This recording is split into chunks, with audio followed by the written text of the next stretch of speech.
Hi friend, welcome to PLC. C programming में हम लोग लगभग सारे चैप्टर को कवर कर लिया है। ये आखिरी चैप्टर है जिसका नाम है फाइल इनपुट आउटपुट। तो आइए हम लोग आज के इस वीडियो में फाइल इनपुट आउटपुट के बारे में पढ़ते हैं, फिर समझते हैं कि ये होता क्या है। तो चलिए, ये 2 लाइन है, इसको हम लोग पहले पढ़ते हैं। If you want to store your program's data permanently, then you have to create a file on disk. अगर आपको अपने प्रोग्राम के डाटा को परमानेंटली स्टोर करना है तो आपको फाइल बनाना होगा। फाइल कहाँ बनता है? हार्ड डिस्क में बनता है, मतलब परमानेंट मेमोरी में बनता है। आपको पता होगा कि जो भी हम लोग प्रोग्राम बनाते हैं वो टेम्पोररी स्टोर रहता है किसमें? रैम में। जब तक वो रन करता है तो उस प्रोग्राम का जो भी डाटा है, मतलब उसमें जो भी वेरिएबल्स हैं, उन वेरिएबल्स में जो भी डाटा है वो टेम्पोररी कहाँ अवेलेबल रहता है? रैम में। जब मेरा प्रोग्राम रन करना बंद कर देता है तो वो सारे डाटा इरेज हो जाते हैं, मतलब सारे डाटा डिलीट हो जाते हैं। तो अगर आप अपने डाटा को परमानेंटली स्टोर करके रखना चाहते हैं तो आपको क्या बनाना होगा? एक फाइल बनाना होगा। तो बस आज की इस वीडियो में हम लोग इसी चीज़ को समझेंगे कि फाइल होता क्या है और फाइल इनपुट आउटपुट का मतलब क्या है। ठीक है? तो चलिए, इससे पहले हम लोग इस डायग्राम को समझते हैं। ये जो डायग्राम आपको दिख रहा है, इसमें कीबोर्ड दिख रहा होगा, मॉनिटर दिख रहा होगा, एक प्रोग्राम दिख रहा होगा और नीचे जो है वो फाइल है।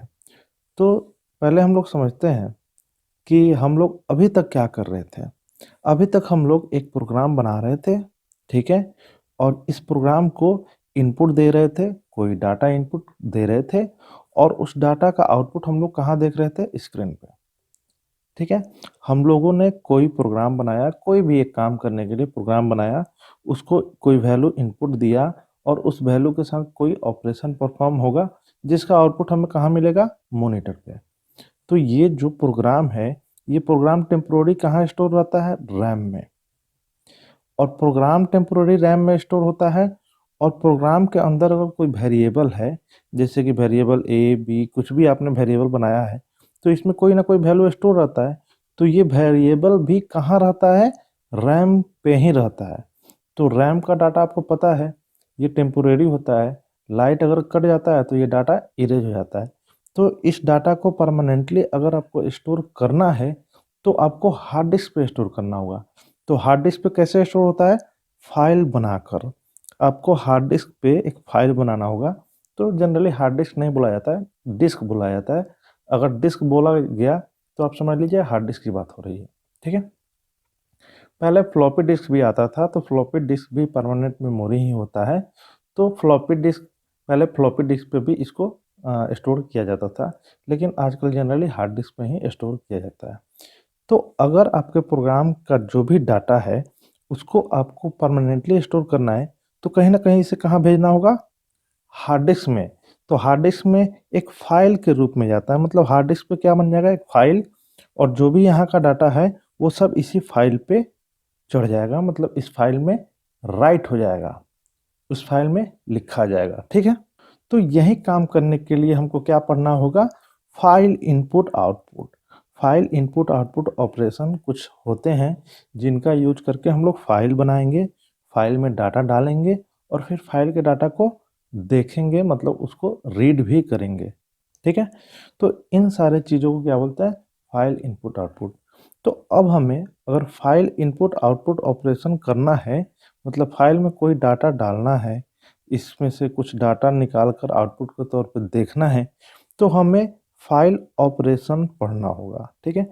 तो आने वाले वीडियोस में हम लोग एक एक करके जो भी ये 5 चीज़ है, जो 5 ऑपरेशन है, इन चीज़ों को डिस्कस करेंगे। तो पहला क्या है? Creation and opening of new file. एक फाइल आपको बनाना होगा। क्रिएट करना मतलब उसे बनाना, एक नया फाइल बनाना और फिर उसे ओपन करना, मतलब फाइल बनाकर उसे खोलना ताकि उसमें हम कुछ राइट कर सकें या कुछ रीड कर सकें। जब भी राइट बोला जाए तो समझिए उसमें कुछ डालना, और जब भी रीड बोला जाए तो समझिए उस फाइल से कुछ निकालना। ठीक है? तो आने वाले वीडियोस में हम लोग एक एक करके इन सब चीज़ों को देखेंगे। आज के इस वीडियो में बस ये छोटा सा इंट्रोडक्शन था फाइल इनपुट आउटपुट के बारे में। तो चलिए इस वीडियो को यहीं ख़त्म करते हैं, मिलते हैं नेक्स्ट वीडियो में, जहाँ हम लोग पढ़ेंगे creation and opening of new file. ठीक है, इस पहले टॉपिक को पढ़ेंगे। अगर आपको ये वीडियो अच्छा लगा तो प्लीज़ लाइक कीजिए, सब्सक्राइब कीजिए, बेल आइकन को जरूर क्लिक कर दीजिएगा, जिससे कि जब हम वीडियो डालेंगे तो तुरंत आपको नोटिफिकेशन मिल जाएगा। चलिए वीडियो देखने के लिए थैंक यू, मिलते हैं नेक्स्ट वीडियो में।